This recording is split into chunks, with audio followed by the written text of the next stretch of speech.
નમસ્કાર, આપ જોઈ રહ્યા છો એબલ 24 ન્યૂઝ। વલાસના બાવરકાંડ મામલે નવો વળાંક, ગ્રામજનો અને સરપંચનો ખુલ્લો વિરોધ, મામલતદાર અને પોલીસની રજૂઆત। વડનગર તાલુકાના વલાસના ગામે બાવરના વૃક્ષોના વેચાણને લઈને થયેલા આક્ષેપોના મામલે હવે નવો વળાંક આવ્યો છે। અગાઉ સોશિયલ મીડિયા તેમજ કેટલાક માધ્યમો ગ્રામ પંચાયત દ્વારા હજારો બાવરના વૃક્ષો ગેરરીતિપૂર્વક વેચી માર્યાના આક્ષેપો કરવામાં આવ્યા હતા। જોકે હવે ગામના સરપંચ, પંચાયતના સભ્યો અને મોટી સંખ્યામાં ગ્રામજનોએ આ આક્ષેપોનો પાયો યુવાન અને ભ્રામક ગણાવી ખુલ્લો વિરોધ નોંધાવ્યો છે।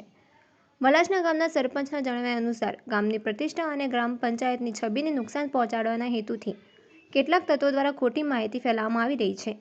ગામજનોના પણ દાવો છે કે જે વ્યક્તિ દ્વારા આક્ષેપો કરવામાં આવ્યા હતા તેમની વિશ્વસનીયતા અંગે ગંભીર પ્રશ્નો ઊભા થયા છે અને કેટલાક લોકો પોતે જ વિવાદાસ્પદ પ્રવૃત્તિઓ સાથે સંકળાયેલા હોવાનું સામે આવ્યું છે। આ સમગ્ર મુદ્દે વલાસના ગામના વિવિધ સમાજના આગેવાનો, ગ્રામજનો અને પંચાયતના પ્રતિનિધિઓએ એકતા દર્શાવતા વડનગર તાલુકા પંચાયતના મામલતદારને આવેદનપત્ર પાઠવ્યું હતું। આવેદનપત્રમાં ખોટા આક્ષેપો કરી ગામ અને પંચાયતને બદનામ કરવાનો પ્રયાસ કરનાર વ્યક્તિઓ સામે કાયદેસરની કાર્યવાહી કરવાની માંગ કરવામાં આવી છે। ગ્રામજનોના જણાવ્યા મુજબ ગામના વિકાસ કાર્યો અને પંચાયતની કામગીરીને લઈને લોકોમાં વિશ્વાસ છે અને કેટલાક લોકો વ્યક્તિગત સ્વાર્થ માટે ખોટા આરોપો લગાવી રહ્યા છે। સરપંચે વધુમાં આક્ષેપ કર્યો હતો અને કેટલાક લોકોએ મીડિયાને પણ એકતરફી અને ભ્રામક માહિતી આપી હતી, જેના કારણે સત્ય પરિસ્થિતિ વિપરીત ચિત્ર રજૂ થયું હતું। ગામના આગેવાનોનું માનવું છે કે સમગ્ર મામલાની નિષ્પક્ષ તપાસ થવી જોઈએ, જેથી સત્ય હકીકત બહાર આવે અને જે કોઈ વ્યક્તિ ખોટી માહિતી ફેલાવીને ગામની પ્રતિષ્ઠાને નુકસાન પહોંચાડવા જવાબદાર હોય તેની સામે યોગ્ય કાર્યવાહી થઈ શકે।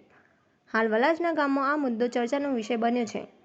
ગ્રામજનોને વિશ્વાસ છે કે તપાસ અહેવાલ બાદ સત્ય બહાર આવશે અને સમગ્ર મામલે યોગ્ય નિર્ણય લેવામાં આવશે। ગામના લોકો એકતા અને વિકાસના માર્ગે આગળ વધી રહ્યા છે અને ગામની સકારાત્મક છબીને જાળવવા પ્રતિબદ્ધ હોવાનું વ્યક્ત કરી રહ્યા છે। અહેવાલ રણજીતસિંહ ઠાકોર, એબલ 24 ન્યૂઝ, વડનગર। કેમ અહીંયા પોલીસ સ્ટેશન અને મામલતદાર કચેરી આવવું પડ્યું? કેમ આવવું પડી તો સાહેબ, જો હું રાઠોડ હંસાબા મહેન્દ્રસિંહ વલ્લાસનો સરપંચ સાહેબ છું।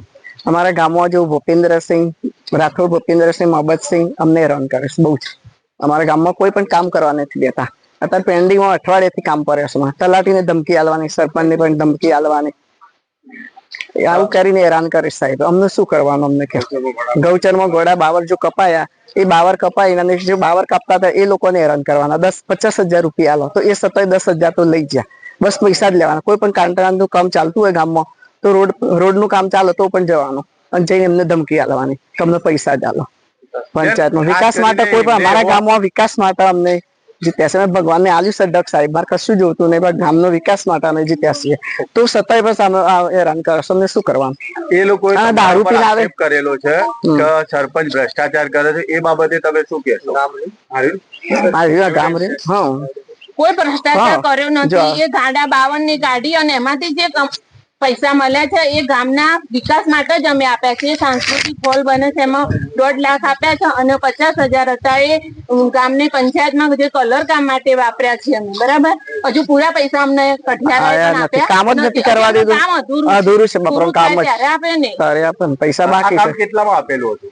એ કામ લગભગ 5 લાખમાં આપેલું છે। આ બાબતે પંચાયતની મંજૂરી લેવામાં આવી? હા, ઠરાવ કરેલો, બધું કરેલું, ગામ વાળાની મંજૂરી, સમસ્ત ગ્રામ સભા બોલાવીને ગામના વચ્ચે ગામના વ્યક્તિઓને કહેવાથી દીપડાનો ત્રાસ વધી ગયો હતો ચોમાસામાં, એટલે સમસ્ત ગ્રામજનોએ ગામના વચ્ચે નિર્ણય લીધો છે અને જાહેરાતથી આપવામાં આવેલું છે। આમાં કોઈ ભ્રષ્ટાચાર કર્યો નથી। જે આ ભાઈએ મને, આ ભાઈ પોતે કઠેરા છે અને રાખવા વાળા વ્યક્તિ છે, બે પાર્ટીઓને અમે કોમનલી આપીધું કે ગફુરજી ઈશ્વરજી કરીને સાહેબ, બરાબર, અને એક આ ભાઈ ગંગારામભાઈ ધરમસિંહ, આ બંને અમે કોમનલી આપ્યું, કારણ કે બંને પાર્ટીએ 5 લાખ સુધી ઓફર કરી હતી। 5 લાખ સુધીની ઓફર હતી, એટલે અમારે સાહેબ સંસ્કૃતિ ગામમાં હોલ બનતો હતો કેળવણીના અંડરમાં, એટલે અમે એવો વિચાર કર્યો કે આ એક તો દીપડાને સંતાવવાની જગ્યા ખતમ થઈ જાય છે નદી કિનારેથી, અને શિયાળામાં એરંડા અમારા ગામમાં ખૂબ વવાય છે। આવામાં દીપડો જો ખેતરોમાં સંતાઈ રહે તો કોઈ ખેડૂત ખેતરમાં જવા તૈયાર નતા। એવા સમયે અમે ગામ વાળા વ્યક્તિઓને એવું કહ્યું આનું કંઈક કરો અને આ બધું કઢાઈ નાખો તો મેં કહ્યું એના માટે અમારે પૂછવું પડે। સમસ્ત ગ્રામ સભા બોલાવીને ગામમાં નિર્ણય લેવામાં આવ્યો કે ભાઈ આને હાલ દો તમે, બરાબર છે। એના પર જાહેરાજી 5 વ્યક્તિઓ બોલાયા હતા કઠિયારા કે ભાઈ બોલો, જે વધારે બોલે લઈ જા। 3 લાખે અમે શરૂઆત કરી હતી, બરાબર છે, કે 3 લાખ માલ દેવું છેલ્લે કોઈ ના રાખે તો। પછી આ ભાઈ અમે ક્રોસમાં આવ્યા હમીમાં, એટલે પછી બંનેને કોમનલી આપી દીધું તું રે, બરાબર છે, તમે બંને જણા 5માં રાખી લો અમે 3 લાખ રૂપિયા કેળવણી મંડળમાં સાહેબ આપેલા છે. એમાં જો મેં જાહેરાત કરી છે, આપ સાહેબને બતાવું. અને પેલી પાવતી આ 1.5 લાખ રૂપિયા મેં કેળવણી મંડળમાં જમા બી કરાવી દીધા છે. કેમ કે આમને મને 1 લાખ પહેલા શરૂઆતમાં આલ્યા હતા. 1 લાખમાંથી મેં 60,000 રૂપિયાનો કલર લાવ્યો હતો પંચાયતની કોમિટીઓને લગાવવા માટે, બરાબર છે, અને કરાયું છે બંનેને. અને 23,000 મેં મજૂરી આપી છે. અને આ 1.5 લાખ રૂપિયા મેં આ પાવતી આપી છે કેળવણી મંડળને. આમાં જમા કરાયા છે 1.5 લાખ. જ્યાં મેં એને મને 1 લાખ રૂપિયા આલ્યા, એ 1 લાખ અને આગળના મારા પાસે 70,000 હતા. અને બીજા મેં મારા ઘરના ઉમેરી કે ભાઈ આટલા એમ કરતા 1.5 લાખ પૂરા કરો. મેં કે 1.5 લાખ પૂરા કરી નાખો, કારણ કે મારા જો આવવાના હતા પાછળથી. હવે આ ભાઈ મારે લેવા હોય તો કેવી રીતના લો? આ ભાઈ નાટક કર્યો અને મીડિયામાં ચગાવ્યું છે કે ભ્રષ્ટાચાર કર્યો ખાઈ ગયા, બરાબર છે. આમાં અમે 1 રૂપિયો બી ખાઈ ગયા હોય તો આ સમજતા આખું કામ છે. તમે પૂછી શકો છો.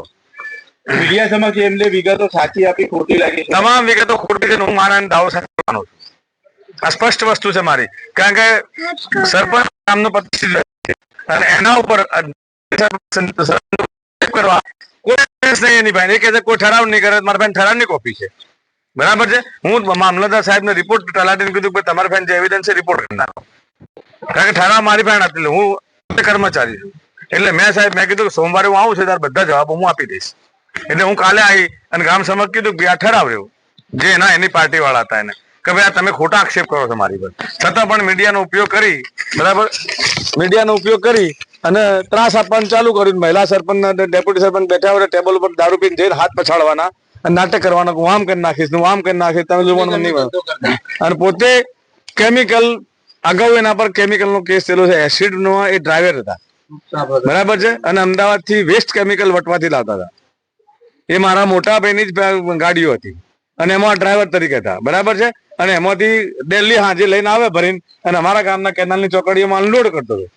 અને એમાં જાનવરો ચોમાસામાં ફરે ને ઘાસમાં ખબર નથી પડતી, એટલે જાનવરો ફટાતા જાનવરોના ખડિયા કોઈ કહેતા.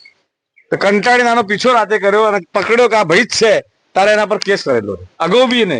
અને એના પછી હવે થોડું સહિત કમજોર થયું એટલે આ ભાઈ હવે પાછો ઘેર બેઠા બેઠા બુટલેગરનો ધંધો કરવાનો અને કટિંગ કરતા હતા. એમના ઘર પાછળના બધી જોડી ચોખડા કાઢી નાખ્યા અમે, એટલે એમને દારૂ સંતારવાની જગ્યા ખતમ થઈ ગઈ સાહેબ, બરાબર. એટલે પાછા ચાલુ કરી નાખ્યું, બરાબર. એટલે અમે બીજું કઈ જ નથી. અમારો કોઈ ભ્રષ્ટાચાર હોય આ ભાઈ પોતે કઠેરા રહ્યા. તમે એમનું ઇન્ટરવ્યુ લઈ શકો છો. એમને કેટલા મને આપ્યા છે? મારું ગંગારામભાઈ ધર્મસેવક કઠિયારા. શું ભાઈ બનાવ બન્યો હતો? અમે કાપતા હતા સાહેબ, ત્યાં મને હેરાન કરતા હતા કે અમને પૈસા આલો એવું એમ. અમે પૈસા અહીંયા કીધા, અમે 10,000 રૂપિયા આલ્યા એમને. પછી અમારા ફોટા પાડ્યા અને વિડીયો ફેલાવી દીધો. પછી અમે કોટા બારતા હતા, પછી પાછા આવ્યા હતા.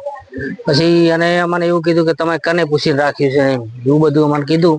અમે કીધું સાહેબ ને અમને આપ્યું છે અને અમે રાખ્યું છે એમ. એ રીતના પછી અમે કાપવાનું બંધ કરી દીધું. અમે સાહેબ લાકડા એટલા હતા કે નમો સ્કીમ બધું ચોખ્ખું થઈ જાય એમ કે અહીંયા વલ્લા વાવવાના હતા, ચોખ્ખું કરી દીધું ત્યાં. તમે કાપવાનો કોન્ટેક્ટ લીધો તો બાળવાનો કોન્ટેક્ટ લીધો? કાપવાનો, કાપીને બાળવા કાપવાના કોટા સાફ કરવાનું કીધું હતું. એટલે કોટાય બાર્યા હતા અમે, ચાલુ કરાયા પછી બંધ કરાયા અમને, એટલે અમે બંધ કરી દીધું કોમ, બીજું કઈ.